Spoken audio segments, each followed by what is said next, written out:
$538. Internationally, Britain to increase minimum wage. And in sports, NBA Commissioner Emeritus David Stern dies at 77. We'll have the details to these and other stories after this short break.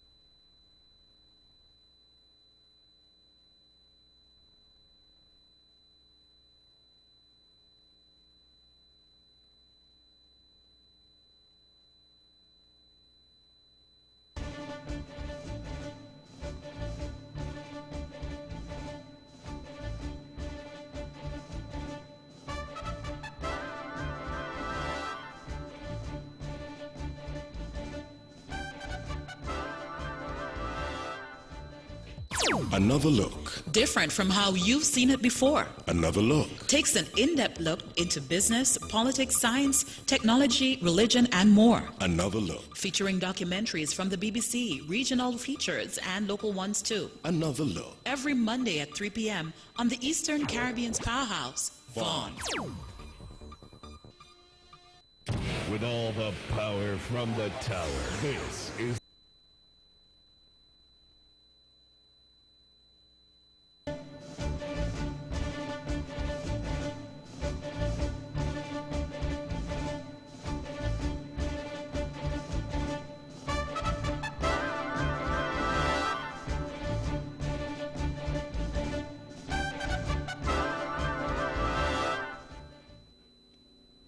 in the right direction. Every index of material life has recorded significant improvement. Job creation, wages and salaries, physical infrastructure and housing, healthcare and education, culture and sports are all trending upwards. Premier of Nevis, the Honorable Mark Brantley. He was at the time delivering his New Year's message for 2020. Mr. Brantley also made this pledge to the Nevision public. With our good governance agenda, we are improving our political culture, promoting inclusiveness, and discarding the toxic politics of the past. I pledge today that in the year ahead, we shall continue to improve upon all of the gains that we have made over the years. We shall continue to provide greater social protection for our people, especially our children, our elderly, and our women. We shall continue to offer scholarships and assistance for our youth to develop and qualify themselves.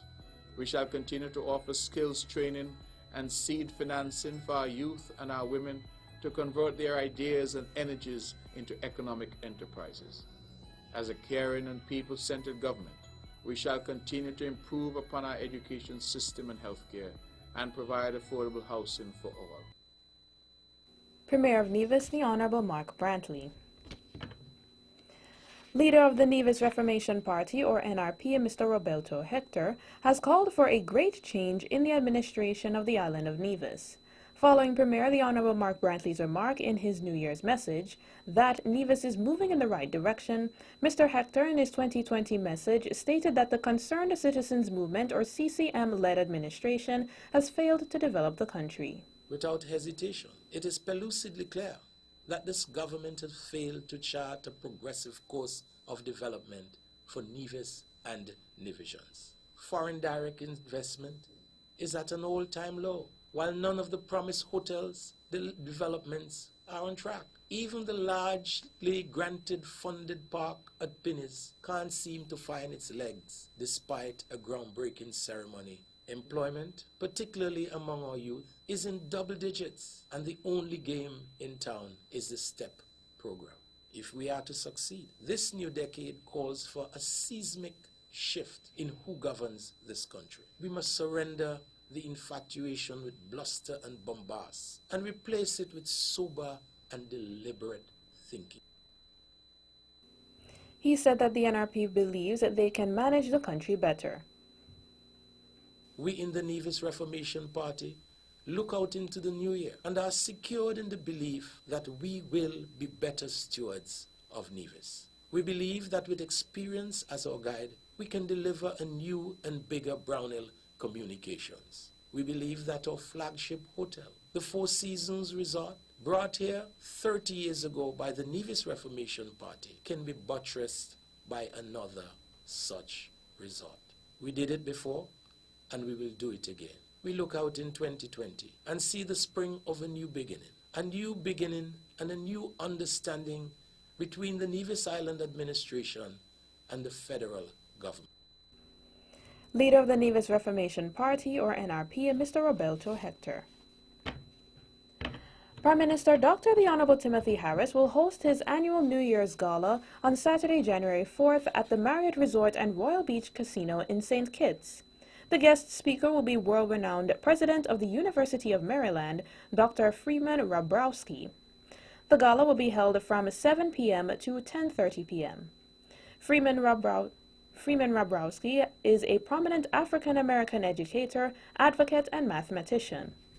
In May of 1992, he began his term as president of the University of Maryland, Baltimore County, or UMBC, one of 12 public universities comprising the Maryland University System. He has been credited with the transformation and an undistinguished community college into an institution noted for research and innovation. Under his leadership, UMBC has been ranked the #1 up-and-coming university in the U.S. for 6 consecutive years by the U.S. News and World Report magazine. In police news, lawmen charged 34-year-old Kimba Watley of St. Paul, St. Kitts for the murder of 36-year-old Kasim Buchanan on Tuesday, December 31st, 2019. According to a police communique, on the evening of Monday, August 20th, 2018, police received a report by the victim's companion. They both lived in a house in an alley that connects Nevis Street and College Street Gut in St. Kitts. Investigations revealed that she left him home in the morning, and upon her return in the evening, she found his motionless body in a pool of blood. The district medical doctor arrived on the scene and pronounced him dead.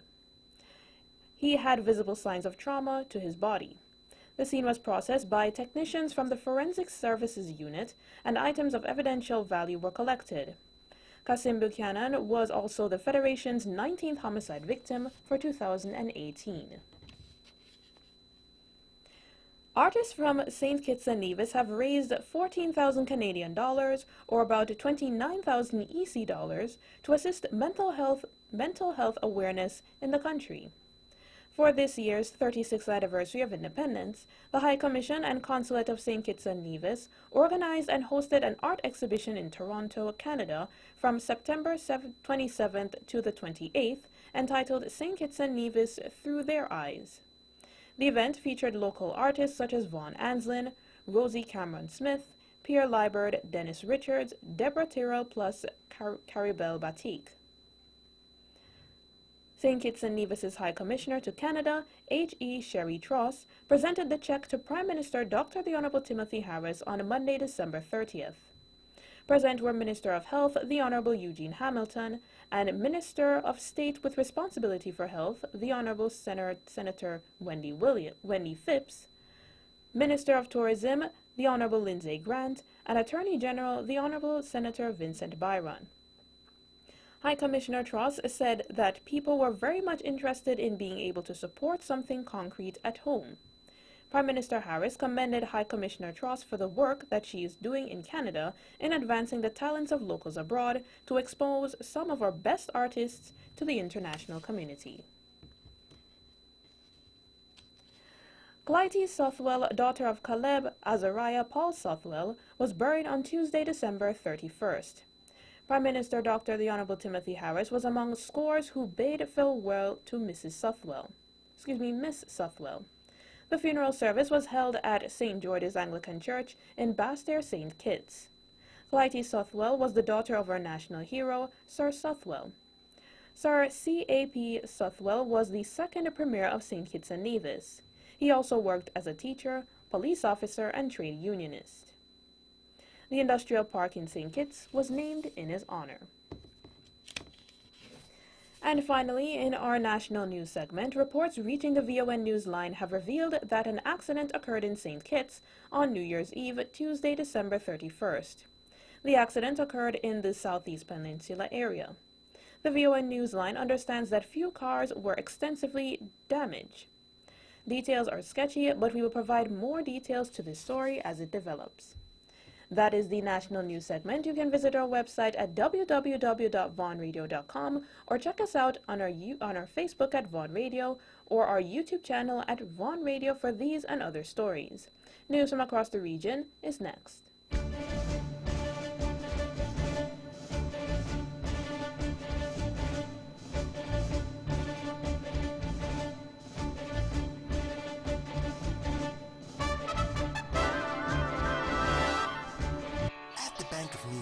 We know you have your personal as well as your business needs, and we're here to help. Our knowledgeable staff will work with you to help you achieve the financial success that you or your company needs in a competitive market. We offer solutions to make your banking experience easier, like our savings and checking accounts. Be sure to ask about our youth savers accounts and our Bank of Nevis Gold Club. We offer a wide range of personal loans, including mortgage, land, student, auto, and consumer loans. Have access to your funds instantly with our BeOnline internet banking and our debit and credit cards. We make international banking and investing easy. How's your business? Give it the leverage it really needs by letting the Bank of Nevis assist you with all the necessary funding for all your business expenses. It's that easy. What are you waiting for? The Bank of Nevis Limited, improving the quality of life. Like us on Facebook at www.facebook.com/The Bank of Nevis.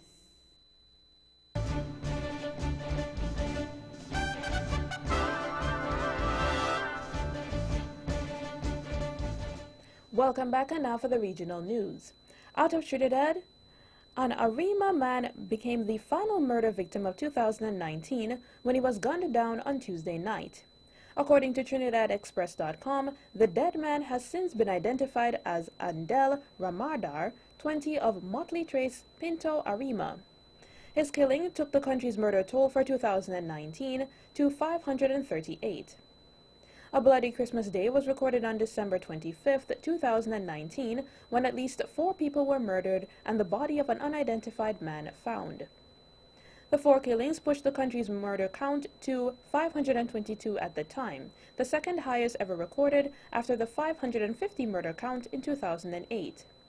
It also surpassed 2018's murder count of 516.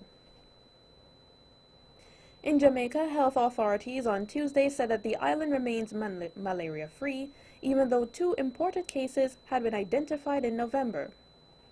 The disease produces chills, headache, a high fever, and other flu-like symptoms, and the malaria parasite is transmitted to humans by the infected bite of a female Anopheles mosquitoes. In the statement, the Ministry of Health and Wellness acknowledged that since November, Jamaica identified 2 imported cases of malaria and that the appropriate treatment and public health interventions have been made to prevent transmission. Out of Curaçao, the country's state-run refining company, Refineria de Curaçao, and the Kletch Group signed an asset purchase and sale agreement, or APSA, whereby the facilities were sold for the symbolic amount of $1. The remaining documents will be finalized and signed in the coming months. The APSA entails sale of the Curaçao oil facilities, with the land on which they sit given out in long lease.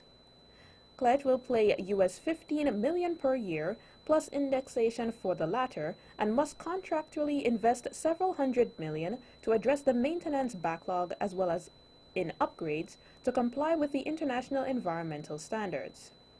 Government's mandate had been to secure a long-term operator for Isla and Bulenbai after the current lease contract with Petróleos de Venezuela, or PDVSA, expires at the end of this month.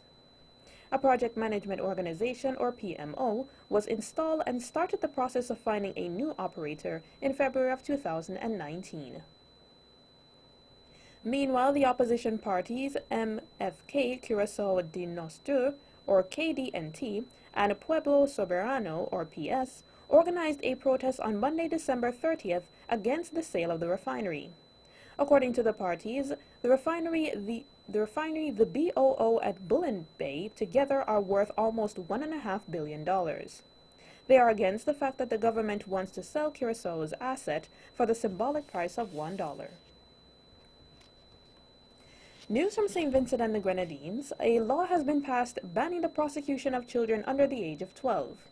IWNSVG.com quoted Minister of National Mobilization Frederick Stevenson while present in Parliament recently.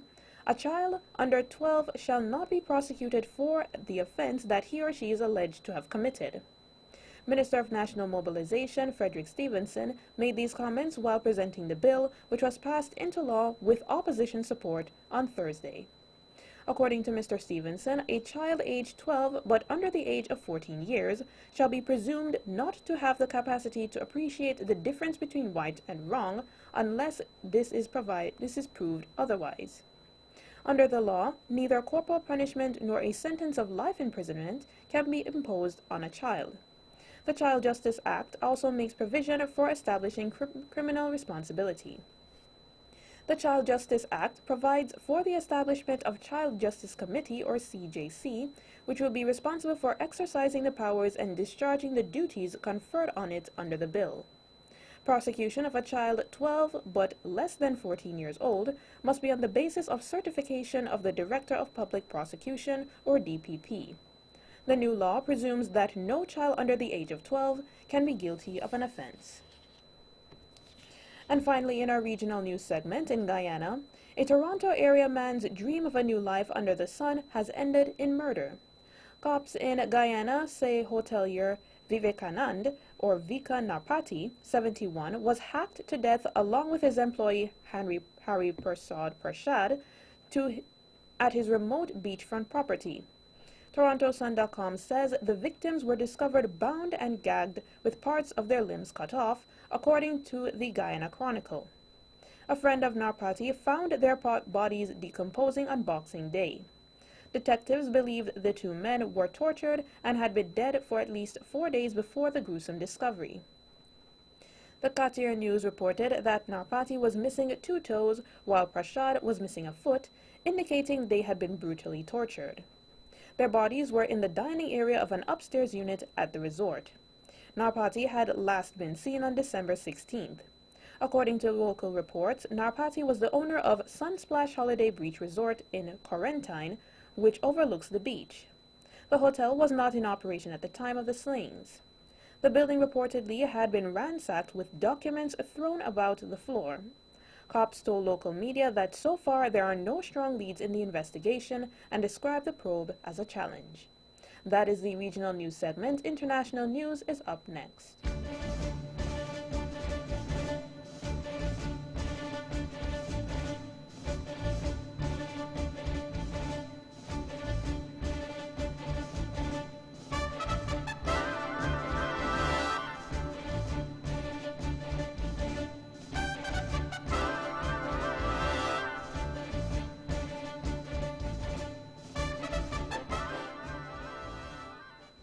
Welcome back, and now for the international news. Britain's national minimum wage will rise by more than 6% next year, taking it up to £8.74 or $11.49 an hour, the government announced on Tuesday. The move puts Britain on track to meet its target for the minimum wage to reach 60% of median earnings by 2020, it added.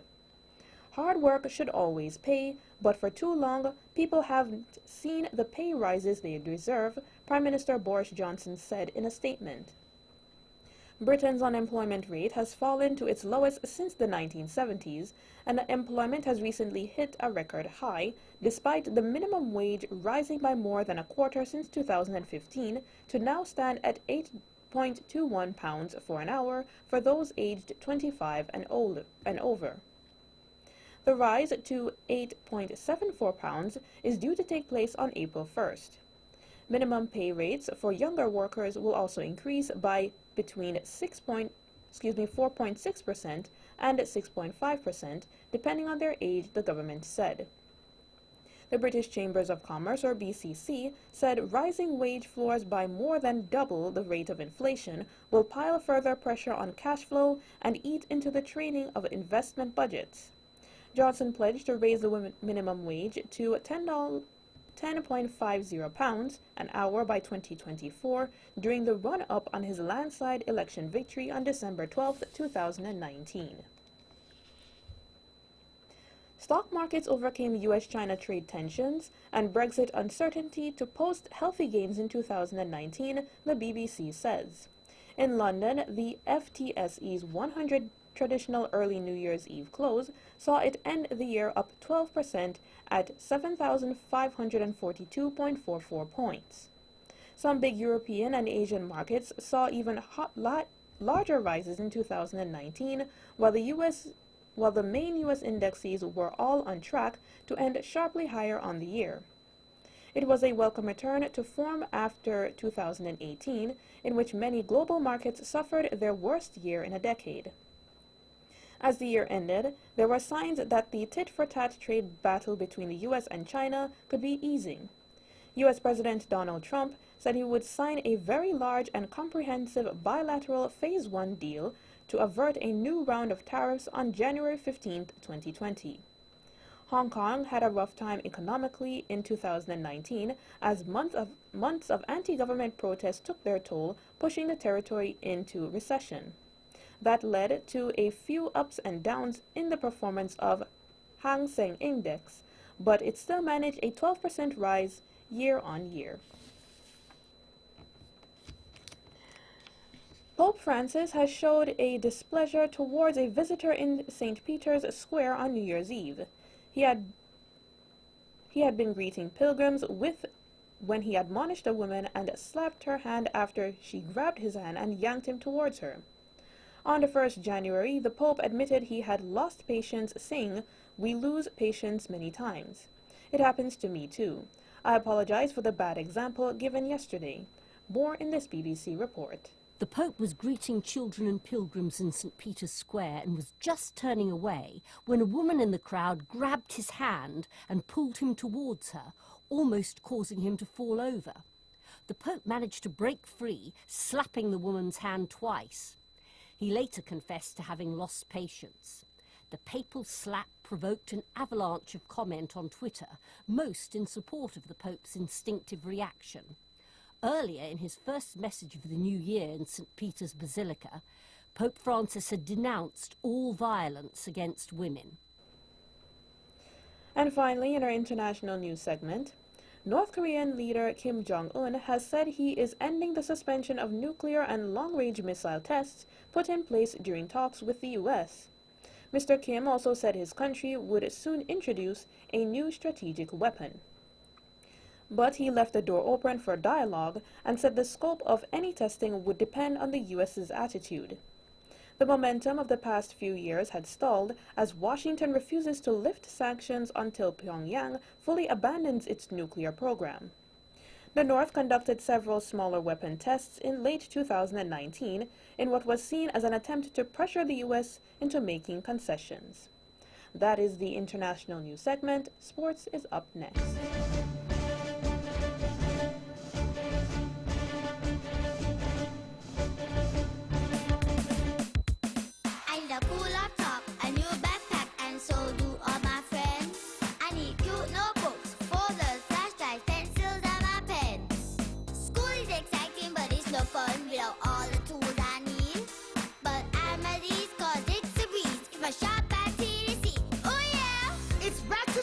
TDC Business Center and City Drugstore Nevis, your one-stop shop for all your school supply needs. Get bundle savings on backpack and computer packages, but save 20% off all back-to-school materials and printers. Back-to-school shopping is made easy at TDC Business Center and City Drugstore Nevis. See stores for details.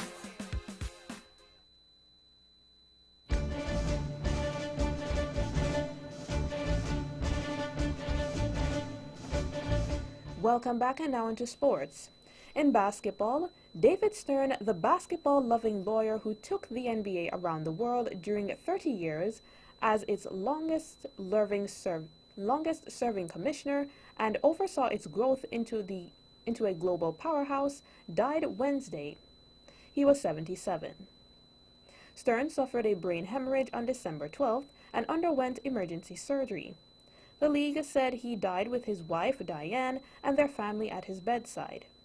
Stern had been involved with the NBA for nearly 2 decades before he became its 4th commissioner on February 1, 1984. By the time he left his position in 2014, he wouldn't say or let league staffers say retire because he never stopped working. A league that had fought for a foothold before him had grown into more than $5 billion a year industry and made the NBA basketball perhaps the world's most popular sport after soccer. As commissioner, David Stern directed a vast period of growth and success in the NBA. The Associated Press, or AP, has crowned basketball star LeBron James and 23-time Grand Slam champion Serena Williams as the most influential male athlete of the decade and female athlete of the decade, respectively. James's on-court exploits this past decade are the stuff of legend. After leading the Cleveland Cavaliers to join the Miami Heat in the summer of 2010 via a controversial The Decision special that aired on ESPN, he won 2 NBA championships, 2 NBA MVP awards, and 2 NBA Finals MVP awards, all in 2012 and 2013. He then went home to Cleveland and the Cavs in 2014 and was finally able to bring the Larry O'Brien Trophy to the title-deprived city in 2016. Since leaving Cleveland again in 2018, James has been a member of the Los Angeles Lakers. Despite his endlessly impressive play and laundry list of awards and accomplishments, James has transcended the game of basketball over the past 10 years, becoming a near-omnipotent presence and a cultural icon in the process. Meanwhile, Williams has established a new level of dominance in the world of women's tennis. Over the past decade, she has won a dozen Grand Slam single titles, including 2017's Australian Open while pregnant, bringing her record total to 23, the most in the Open era. She also sat atop the Women's Tennis Association World Rankings for 3 years in a row. Apart from the accolades and trophies, her powerful, dominant on-court style and blistering serves are instantly recognizable, enabling her to continuously overwhelm her opponents even at the age of 38. In athletics, surprise breaker of World U20 record at 100-meter hurdles, Brittany Anderson from Jamaica confirmed for World Athletics she plans to run the World U20 Championships next year in Nairobi. "I'm planning on competing in Nairobi next year," she says. Anderson has set a new World U20 record in the women's 100 hurdles at July 24, 2019's Monet Joensuu Grand Prix in Finland. First, the 18-year-old clocked 12.79 in the heats to beat the previous best of 12.84 set by Cuban Aliuska Lopez in 1987. Then Anderson went considerably faster in the final, winning the race in 12.71 seconds, 0.01 seconds ahead of Annie-Marie Corté, whose 12.72 was a new Finnish record.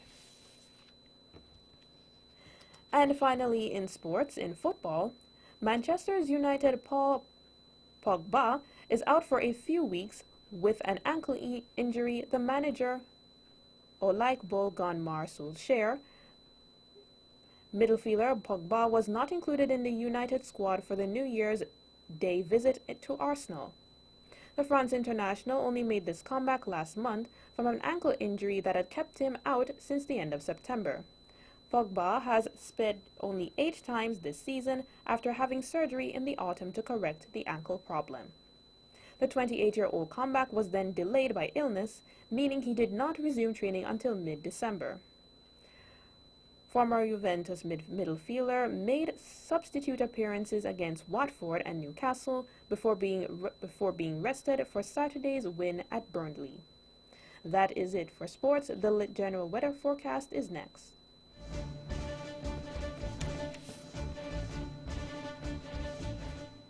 The weather tonight, fair to partly cloudy with a 10% or slight chance of showers. The weather tomorrow, generally sunny with a 10% or slight chance of showers. Winds east-northeast with speeds ranging between 13 to 28 kilometers per hour or 7 to 15 knots with lighter spells overnight. Seas not exceeding 1.5 meters or 5 feet. The sunrise tomorrow is 6:41 a.m. The sunset tomorrow is 5:49 p.m. And that's how we wrap up the major news package for today, Thursday, 2nd January 2020. Before we go, let's take a look at the headlines once again. Nationally, New Year's message, Premier Brantley says Nevis is moving in the right direction. And a new decade calls for a seismic shift in who governs the countries, NRP leader says. Regionally, TNT's final murder count of 2019 is 538. Internationally, Britain to increase the minimum wage. And in sports, NBA Commissioner Emeritus David Stern dies at 77. On behalf of the rest of the news team, I am Daniel Moore, wishing you a pleasant evening.